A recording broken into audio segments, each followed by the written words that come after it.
En esta edición quiero compartir algunos casos en verdad sorprendentes y a la vez un tanto macabros.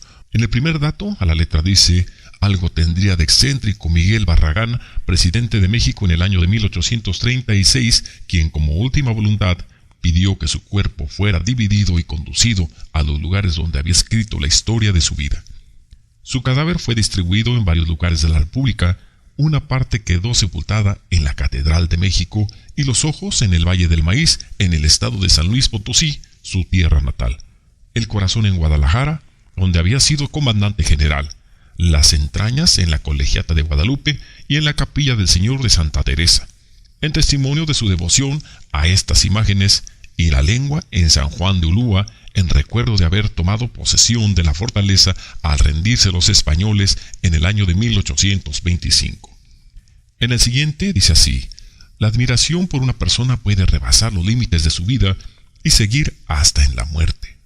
Tal fue la última voluntad del presidente Anastasio Bustamante, que su cuerpo fuera sepultado, pero su corazón colocado en una urna, reposando junto a los restos de Agustín de Iturbide.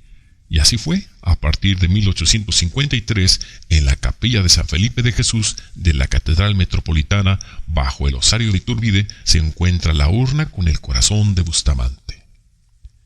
En el siguiente dato nos remontamos al año de 1861, donde dice que se exhumaron 13 momias del Panteón de los Padres Dominicos en la Ciudad de México. Durante algunos días los cuerpos permanecieron en formación macabra, frente a la Diputación, y escribieron una nueva historia cuya realidad alcanzó los límites de lo absurdo. Reconocido por su anticlericalismo, el gobernador del Distrito Federal, Juan José Vaz, autorizó la venta de las momias. Una terminó su aventura en la escuela de medicina. Las otras fueron adquiridas por un italiano que al parecer manejaba un circo. Feliz con su más novedosa atracción, el europeo viajó a la Argentina cuando en el horizonte mexicano asomaba la intervención francesa en el año de 1862. Nadie volvió a tocar el tema. Sin embargo, en 1867, el restaurante de la República, Juan José Vaz, nuevamente gobernador del Distrito Federal, fue informado de que uno de los 13 cuerpos momificados era el célebre y combativo patriota Fray Servando Teresa de Mier, muerto en 1827 y sepultado por su origen dominico en el famoso convento. El gobernador hizo todo lo humanamente posible por recuperarlas, pero fue inútil. El ajetreo de los viajes, las giras del circo, los diversos climas y el tiempo que todo lo cubre de historia las habían desaparecido de la faz de la tierra. Pasamos al siguiente dato de la historia. Una vez juzgados, Maximiliano, Miramón y Mejía fueron sentenciados a morir y la ejecución debía verificarse el 16 de junio de 1867. Los reos fueron puestos en capilla, pero momentos antes de ser conducidos al panteón, esta se pospuso para 3 días después, el 19 de junio, fecha en que fueron fusilados, aunque moralmente ya estaban muertos. Siguiente dato. Durante los últimos meses del imperio de Maximiliano, el general Miramón estuvo a unas cuadras de capturar a Juárez, en el estado de Zacatecas en el año de 1867. Lo habría fusilado. Juárez capturó a Miramón y fue ejecutado. El Panteón de San Fernando recogió los restos de ambos, pero ni muertos podían estar juntos.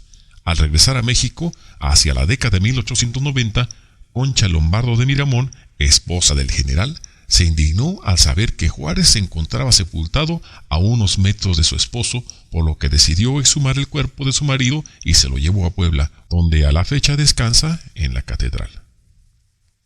Siguiente dato. La viuda del general Tomás Mejía, fusilado junto con Maximiliano y Miramón, solicitó autorización para llevar el cadáver de su marido a México. Pero como no tenía, literalmente, ni en qué caerse muerta, aprovechó el excelente embalsamiento de su difunto esposo y lo sentó en la sala de su casa en la calle Guerrero durante 3 meses. La escena no podía ser más terrible. Con sus manos cubiertas con guantes blancos y de traje oscuro, el cadáver parece descansar sentado en una silla. Conmovido por la triste situación, el presidente Benito Juárez intervino proporcionando a la viuda los recursos necesarios para el entierro. En el Panteón de San Fernando, uno de los más clásicos de los cementerios del siglo XIX, abrió sus puertas para recibir a Tomás Mejía, donde sus restos descansan hasta el día de hoy. Siguiente caso. El 2 de junio de 1915, Obregón fue herido por una granada que le arrancó el brazo derecho. Retorciéndose de dolor, el sonorense sacó su pistola, lo colocó sobre su cabeza y jaló el gatillo, pero estaba descargada. Un día antes había sido limpiada por su asistente, a quien se le olvidó cargarla de nuevo. Siguiente caso. A pesar de su violentísima muerte, asesinado con balas expansivas, Pancho Villa tuvo una cristiana sepultura y descansó en paz por algunos años. Una noche de 1926, desconocidos entraron al panteón donde fue sepultado y profanaron su tumba. A la mañana siguiente, el cuerpo del centauro apareció sin cabeza. Nadie sabe qué fue de ella. Las malas lenguas cuentan que fueron los gringos, quienes querían analizar su cerebro para saber qué tenía en la cabeza aquel hombre que se atrevió a invadir su territorio.